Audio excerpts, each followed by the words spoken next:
이상한 나라의 앨리스.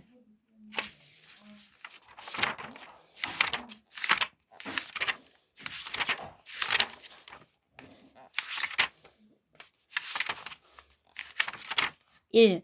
토끼굴로 내려가다. 앨리스는 언덕에서 하는 일도 없이 언니 옆에 앉아있는 것이 지겨워지기 시작했다. 언니가 읽고 있는 책을 한두 번 슬쩍 들여다보았는데 그건 그림도 대화도 전혀 없는 책이었다. 에휴, 그림도 대화도 없는 책을 뭐하러 보지? 그래서 속으로 날씨가 더운 탓에 너무 졸리고 몽롱해서 끙끙대며 공부 생각하고 있었다. 일어나서 돼지꼬치 꺾어 먹거리를 만들면 재밌을까 없을까 하고 그때에 갑자기 눈이 빨간 흰토끼 한 마리가 앨리스 앞에 달려갔다. 이건 그다지 특이한 일이 아니었다.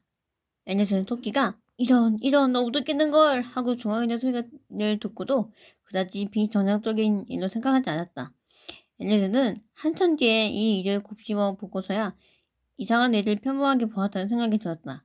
하지만 그때만 해도 모든 게 지극히 자연스럽게 느껴졌다. 그러나 토끼가 정말로 토끼 주머니에서 시계를 꺼내어 시간을 확인하고 현지인 달려가는 걸 보고 나서는 앨리스도 자리에서 일어난다. 문득 여태껏 한 번도 토끼 주머니가 달린 옷을 입은 토끼도 토끼 주머니에서 시계를 꺼내는 토끼도 보지 못했다는 생각이 들기 때문이다. 앨리스는 호기심에 불타서 토끼를 쫓아 들판으로 내달렸다. 그리고 산 울타리 밑에 있는 커다란 굴 속으로 또 쏙 들어가는 토끼를 겨우겨우 따라잡았다. 앨리스는 나중에 어떻게 빠져나올지는 전혀 생각해보지 않고 지체 없이 토끼를 따라갔다. 토끼굴은 얼마 전 터널처럼 똑바로 뻗어가다가 갑자기 푹 커졌다. 바닥이 너무 갑자기 꺼진 바람에 앨리스는 미처 걸음을 멈출 틈도 없이 아주 깊은 우물 같은 곳으로 떨어졌다. 그 우물이 아주 깊거나 앨리스가 아주 천천히 떨어지는 듯 했다. 떨어지면서 주위를 둘러보고 이 다음에 어떤 일이 일어날까 하고 생각해볼 여유가 있었으니까. 처음에는 어디로 가고 있는지 알고 싶어서 아래를 내려다보려 했지만 너무 어두워서 아무것도 보이지 않았다. 우물의 양쪽 옆면도 살폈다. 천장과 책꽂이들이 잔뜩 있었고 여기저기에 지도와 그림들이 못에 걸려 있었다. 앨리스는 한섬만 지나면서 단지 하나를 집어들었다. 오렌지 마멀레이드라는 꼬리표가 붙어있었지만 희망스럽게도 빈단지였다. 앨리스는 단지를 던져버리지 못했다. 그러며 밑에 있는 사람이 맞아 죽을지도 모르니까. 그래서 지나쳐가던 천장 위에 얼음살이 얹어놓았다. 이렇게 한번 떨어지고 나면 계단에서 구르는 것들은 아무것도 아니겠지? 가족들이 나도 굉장히 용감하다 할 거야. 그러니까 이제부터 진국대기에서 떨어져도 아무 소리 말아야지. 이건 정말 맞는 이야기였다. 떨어지고 또 떨어졌다. 대체 언제까지 이렇게 떨어질까? 앨리스는 큰 소리로 떨어졌다. 지금까지 몇 미터 떨어졌을까? 지구 중심 어딘가에 가까워지고 있을 텐데. 응! 지구 중심이면 아마 6,400km쯤이나 떨어질 곳인 텐데. 점점점점. 앨리스는 학교에서 수업 시간에 이런 걸 몇 가지 배웠다. 이야기를 들어줄 사람이 없기 때문에 그런 걸 아는 척하기에는 그다지 좋은 기회가 아니었지만 거듭해서 외워두면 공부에 도움이 될 것 같았다. 그래, 아마 그 정도가 될 거야. 그런데 지금 내가 있는 곳의 위도와 경도는 어떻게 될까? 앨리스는 위도가 무엇인지 경도가 무엇인지는 하나도 몰랐지만 멋지고 대단한 단어 같아서 그렇게 말해보았다. 앨리스는 곧 다시 큰 소리로 떠들기 시작했다.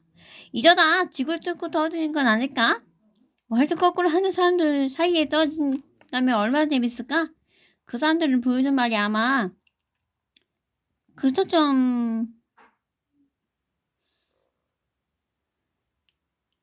극적한 사람들이겠지. 그런데 어쩐지 틀리게 말한 것 같아서 이번에는 옆에 아무도 없는 게 다행스럽게 여겨졌다. 그런데 그 나라 이름이 무엇인지 모르니까 물어봐야 할 거야. 아줌마, 여기가 오스트레일리아예요? 뉴질랜드예요? 앨리스는 한쪽 다리를 뒤로 빼고 무릎을 살짝 굽혀 절을 하려고 했다. 공중에서 떨어지면서 이런저런 한다고 상상해보라. 여러분 같으면 그럴 수 있겠나? 그러고 묻는다고 그 아줌마가 날 무식한 꼬마라고 생각하면 어쩌지? 아니야. 안 물어볼래. 그 어딘가에 그 나라 이름이 써있을 거야. 떨어지고 또 떨어졌다. 떨어지는 동안에는 달리 할 일도 없어서 앨리스는 다시 중얼거리기 시작했다. 오늘 저녁에 다이너가 나를 부쩍 보고 싶어 하겠지? 다이너는 고양이였다. 티타임에 누가 우리를 챙겨줘야 할 텐데. 귀여운 다이너. 너가 여기서 나랑 함께 떨어지면 얼마나 좋을까. 공주에는 지가 없어서 걱정이지만. 박쥐를 잡으면 되잖아. 박쥐들 진짜 무척 비슷하거든. 그런데 고양이가 박쥐도 먹나? 이제 앨리스는 조금 졸리기 시작했다. 앨리스는 꿈에라도 그러듯이 고양이가 박쥐도 먹나 하고 중얼대다가 몇 번인가는 박쥐가 고양이도 먹나 하고 중얼대기도 했다. 그러나 둘 다 대답할 수 없는 문제라 어떤 걸 물으나 상관이 없었다. 앨리스는 깜빡 잠이 들었다. 다이너의 손을 잡고 걸으면서 아주 진지하게 자 다이너 살살 말해봐. 박쥐를 먹은 적 있니? 하고 묻는 꿈을 꾸다가 갑자기 쿵쿵 하고 장가지와 낙엽더미 위로 떨어졌다. 이제 떨어지는 일이 끝났다. 앨리스는 상처는 입지 않았다. 벌떡 일어나 위를 쳐다보았으나 머리 위는 어두컴컴했다. 앨리스 앞에 긴 통로가 또 하나 나타나고 아까 그 흰 토끼가 통로를 급히 내려가고 있는 것이 보였다. 머물거릴 시간이 없었다. 앨리스는 바람같이 달려갔다. 그리고 모퉁이를 막 들면서 내 귀와 수여봐 너무 늦었어 하고 중앙에 있는 토끼를 겨우겨우 따라잡았다. 앨리스는 토끼를 바짝 뒤쫓아 모퉁이를 도왔지만 토끼는 사지가 없었다. 그리고 천장이 낮은 홀이 나타났다. 천장에는 불을 밝힌 램프가 한 줄로 매달려 있었다.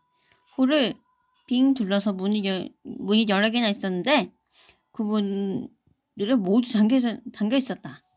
앨리스는 이리저리 돌아다니며 문마다 죄 조사하더니 풀쪽으로 홀 한가운데로 나와 그곳을 빠져나가는 방법을 궁리했다. 갑자기 조그만 새벽 탁자가 눈에 띄었다. 탁자는 전부 유리로 되어 있었다. 탁자 위에는 작은 황금 열쇠 하나만 딸랑 놓여 있었다. 앨리스는 우선 그것이 어느 문 하나에 맞는 열쇠일 거라고 생각했다. 그러나 세상에 하나같이 열쇠가 너무 크거나 너무 작았다. 어쨌든 열쇠는 어느 문에도 맞지 않았다. 다시 한 바퀴 돌다 보니 좋은 전까지도 못 보고 지나쳤던 작은 커튼 뒤로 높이가 38cm 되는 작은 문이 있었다. 그 문의 자물쇠에 조그만 황금 열쇠를 끼워보니 대단히 기쁘기도 딱 맞았다. 앨리스는 문을 열었다. 그 문은 작은 통로로 이어져 있었다. 쥐구멍 만한 통로였다. 앨리스는 무릎을 꿇고 안을 들여다보았다. 세상에서 가장 아름다운 정원이 보였다. 이 어두컴컴한 방을 빠져다가 환한 꽃밭과 시원한 분사이를 이리저리 거닐 수 있다면 얼마나 좋을까. 그러나 문으로는 머리도 들이밀 수 없었다. 가엾은 앨리스는 생각했다. 머리가 들어가도 어깨가 안 들어가면 무슨 소용이 있담? 내 몸을 마음처럼 집어넣을 수 있다면 정말 좋겠다. 시작하는 방법만 알면 할 수 있을 텐데. 그때까지 비정상적인 일들이 하도 많이 나와서 앨리스는 실제로 불가능한 일은 거의 없다고 생각했다. 작은 문 옆에 서 있어봤자 별 수 없을 것 같았다. 그래서 앨리스는 아까 그 탁자에 다른 열쇠가 있거나 사람을 망원경같이 집어넣는 방법이 쓰여있는 책이 있으면 좋겠다는 생각을 했다. 하면서 탁자를 되돌아갔다. 그런데 이번에는 작은 병이 하나 놓여있었고 앨리스는 아까는 분명히 없었는데 하고 말했다. 병목에 커다란 글씨로 나를 마셔요 라고 예쁘게 적힌 종이 꼬리표가 달려있었다. 나를 마셔요는 무척 멋진 말이었지만 영리한 꼬마 앨리스는 당장 그대로 따라지진 않았다. 알지? 먼저 도금해고 써있나 살펴봐야지. 앨리스는 아이들이 불에 됐다든가 흉측한 짐승에게 잡아먹겠다는가? 그 밖에도 다른 불쾌한 얘들은 겪은 이야기가 나오는 재미있는 동화를 몇 가지 읽은 적이 있었다. 그런 일들은 그 아이들이 빠르게 깎이 달아오는 분식갱이를 너무 오래 들고 있으면 된다든가 손가락을 칼을 너무 깊게 베면 뇌 피가 난다는가. 하늘 따위에 당연한 사실이 결핍하면 있기 때문에 이러는 것이었다.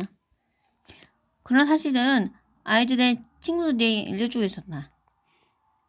앨리스는 독극물이라고 쓰인 병에 담긴 것을 너무 많이 마시면 머지않아 사이다하고 만드는 것을 기억하고 있었다.